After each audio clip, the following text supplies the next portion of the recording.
اونهایی که خدا پرست هستند اونها برایش آخر زمان بسیار سخت است که در آخر زمان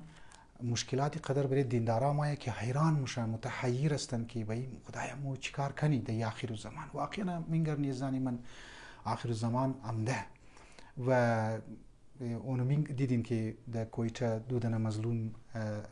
را شهید کردن و یک دیگه دی اس پی بود، اسپکتر عموم شهید شد، چندین نفر زخمی شد در کویتا که است جنا روت و همیتر امروز در منی پیشاور که است در زو مسجد مبارگاه که شیعان برای نماز ما رفتن اونها را در خاک و خون که است غلطا کردن شیره و مظلومانه شهید کردن. تعالی اطلاع هست که تقریبا بعضیا 30 مگه بعضیا 50 مگه افراد ها که است مؤمنین و مؤمنات و امرای پیش امام جمعه که است شهید شده که مو از پروردگار عالم دعا گوستی که اینا با شهدای کربلا محشور کنه این شهدا را و یک نو لهر که امده در پاکستان از خود خو علت ها داره که فعلا خو وقت نیه که ما درباره فکتر سیاسی فکتر از اینا بگم. به هر حال یک اشاره میه که عدم اعتماد اوت برای پرایم منیستر درو پیش رو داره است و احتمال است که گورنمنت تختش ولتش ختم شونه، یعنی گورنمنت ختم شونه این مسائل ها را ایجاد منن و موتر کرایسیس روسیه و اوکراین است که پاکستان دمنی سازمان بین الملل یعنی د اقوام متحده اوتی ممتنع که است دادک و امریکا یک دشمنی که است ایجاد کرده، امریکا یک دوری ایجاد شده، امکان داره زولا با خودی راه هم باشه، خودی پاکستان درونش هم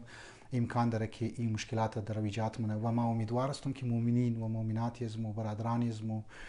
هوشیار که است باشن و آگاه باشن. حالات که است ما تقریبا یک سال پیش در ماه محرم ما گفته بودم که حالات زیبات سخت‌تر میشه و یک کرایسیس های بسیار خطرناک است در دنیا که است پیدا میشه، خصوصا در منطقه زموزی بعد جنگ ها شروع شدنی است دیگه دمنی کویتا و پاکستان که لهری امده ای جاری که است ممن خدا کنه یک معجزه‌اش نکی بچاوشنی. به هر حال یک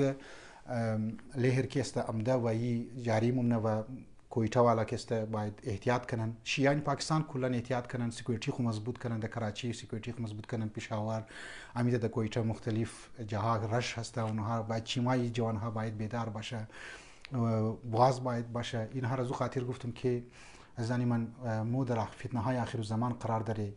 اهل بیت علیهم السلام پیروکارهایشی در هر زمان در مشکلات گرفتار بوده، در هر زمان در خاک و خون که است مبتلا بودن